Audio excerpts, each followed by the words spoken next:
Assalamualaikum warahmatullahi wabarakatuh. Teman-teman paci-paci, kembali lagi dengan saya Cucu Tok TV. Oke, pada kesempatan ini saya kedatangan sepupu saya dari kampung Manda, ya. Jadi dia sekarang ada di Batam. Jadi saya sudah menyiapkan 7 pertanyaan.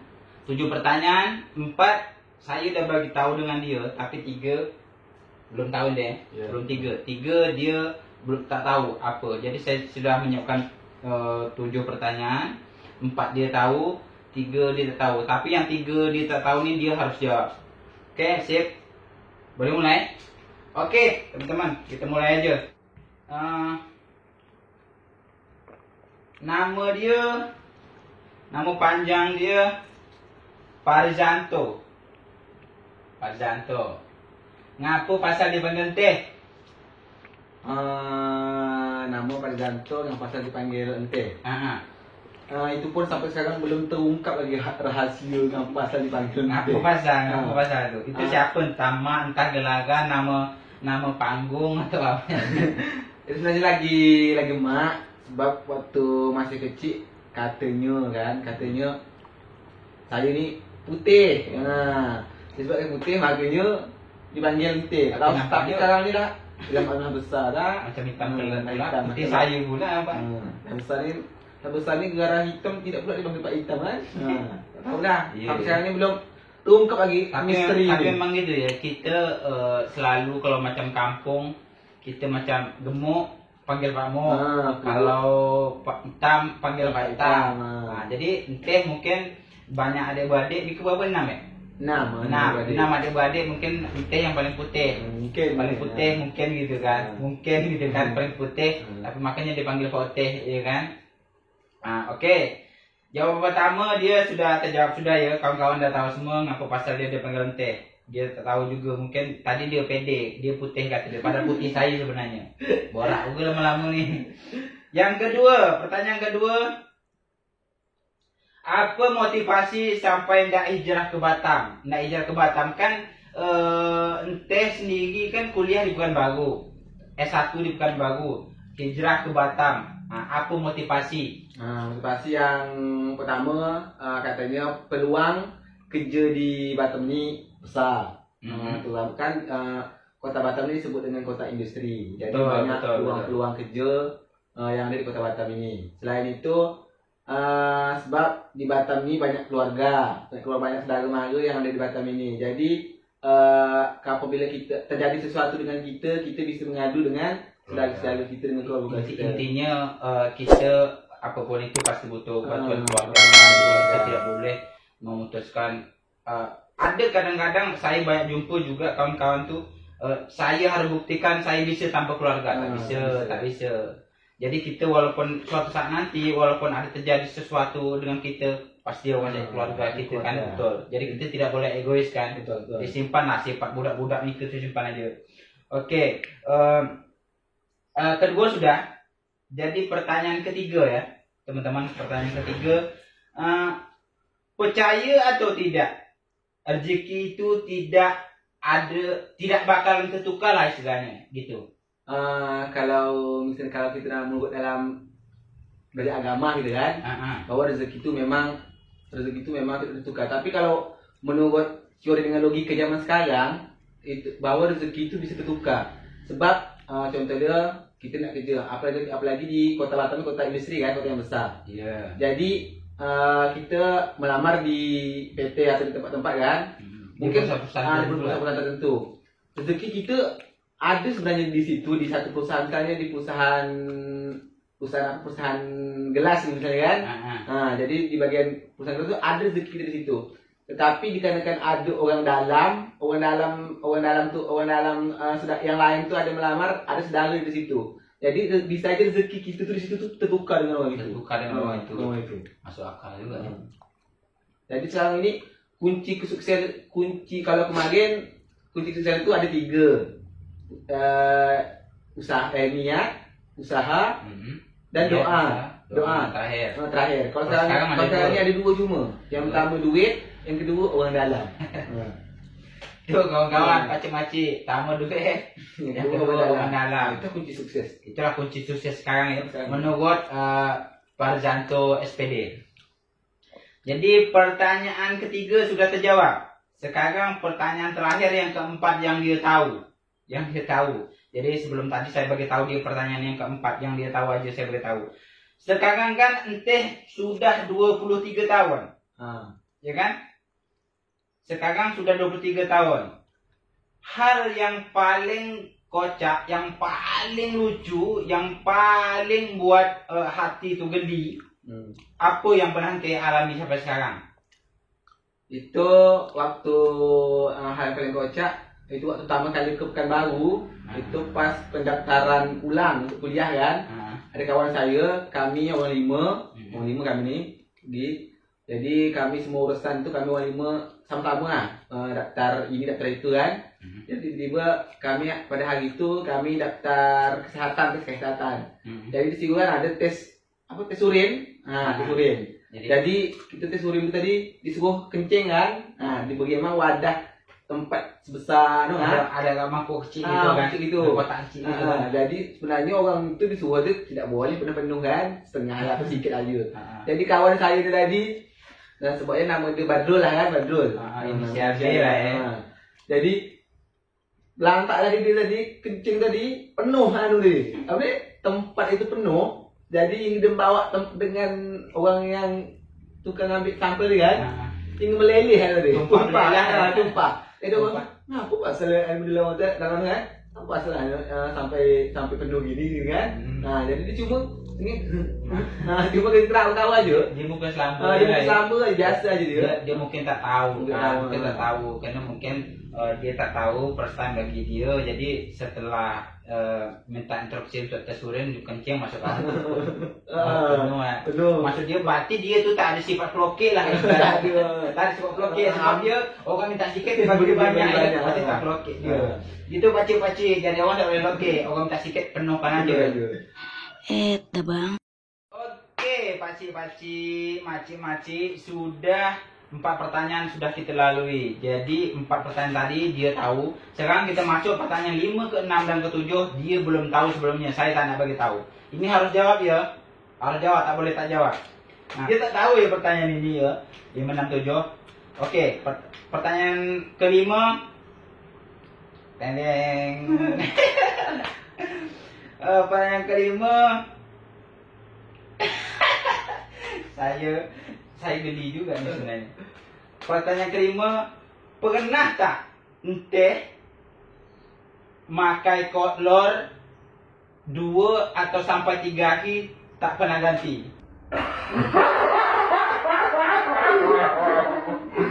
Benar tak?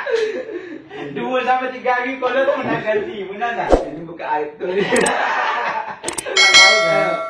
Kalau ini pernah nih, pernah. Pernah ya? Pernah. Itu waktu bila tuh? Itu waktu SMA, SMP. Awak sibuk.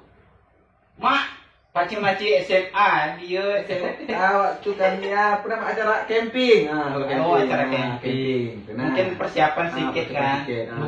Lupa bawa kolor lah ya. Bawa kolor tu cuma tak lebih gitu kan. Tak lebih.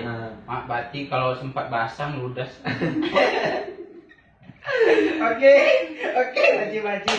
Ya, itu pertanyaan kelima. Oke, pacik-pacik. Kita lanjut pertanyaan ke-6. Pertanyaan ke-6. Siap tak? Siap. Oke. Siap. Terus. Dah bang. Nah, ente pernah atau tidak mencigit celana? Mencigit celana di SD. Mulai dari SMP sampai tamat kuliah sekarang lah. Sampai sekarang pernah tak mencigit di atas kelas 6 SD? Sampai sekarang pernah tak mencigit? Selama 23 tahun. Kalau ini udah pertanyaan jebakan nih teman-teman. Tidak ngotot. Kalau Cirit kalau lagi kecil, kalau lagi pernah kan kecil kan. Kalau sekarang ni Tak, maksudnya tamat dari SD ke atas lah. Baru-baru ini ni, pernah, baru ini pernah. Kena cik, ngapa demam atau Bukan demam, Bisa sebab buat? dia suka nahan berak tu kan. Jadi Nahan berak. dah mula kentut dulu, kentut di bawah.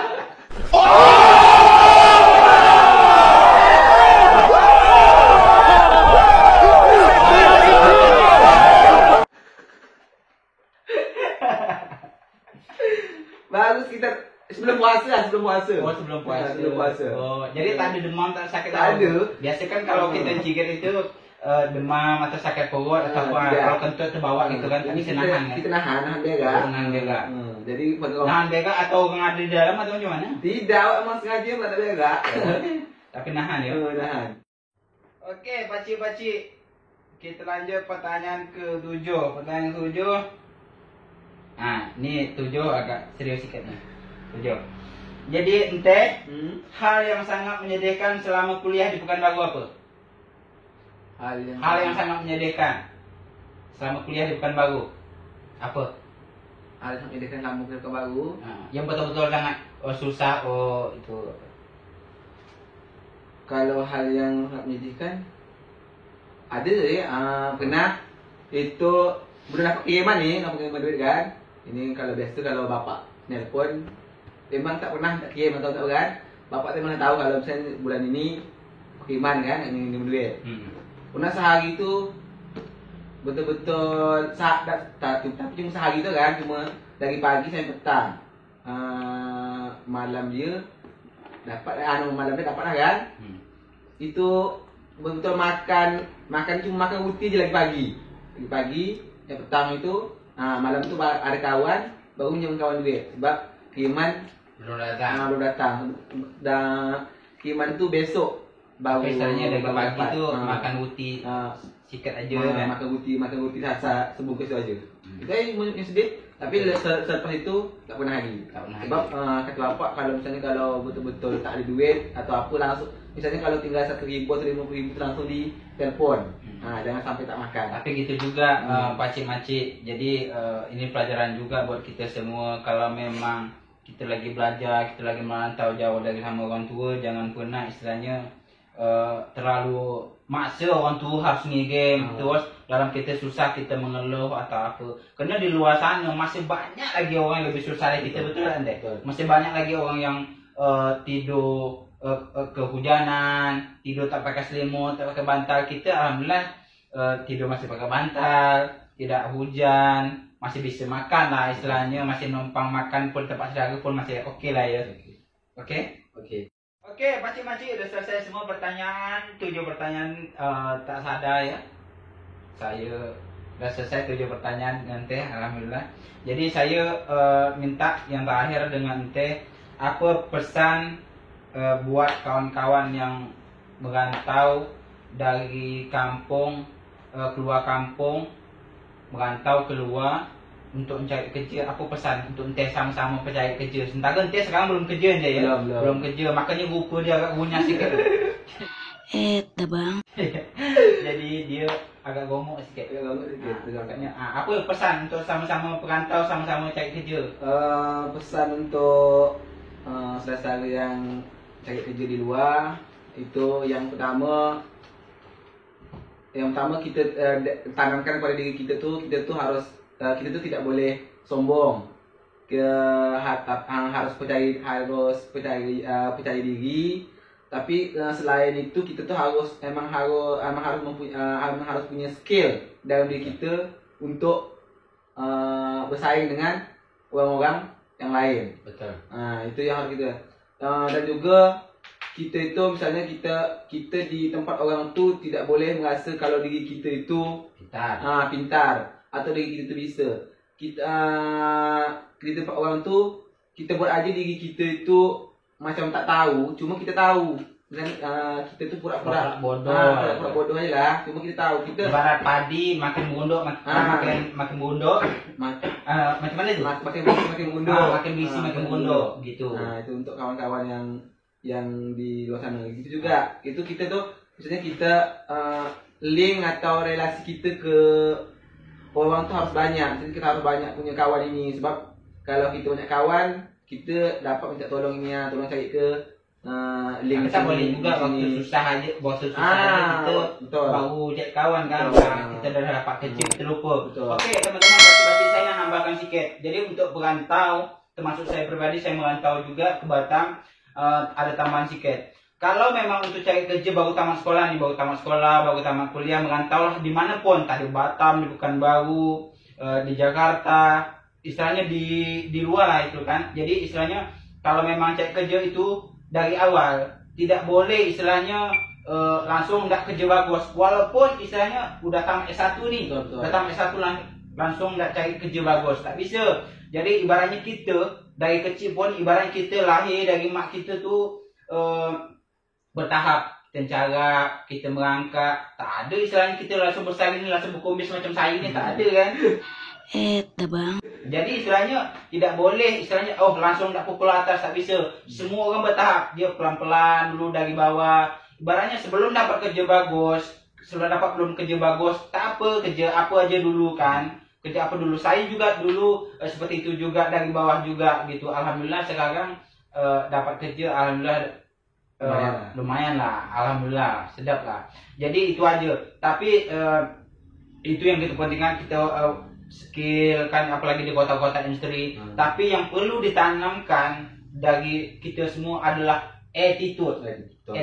Betul, tingkah laku itu harus.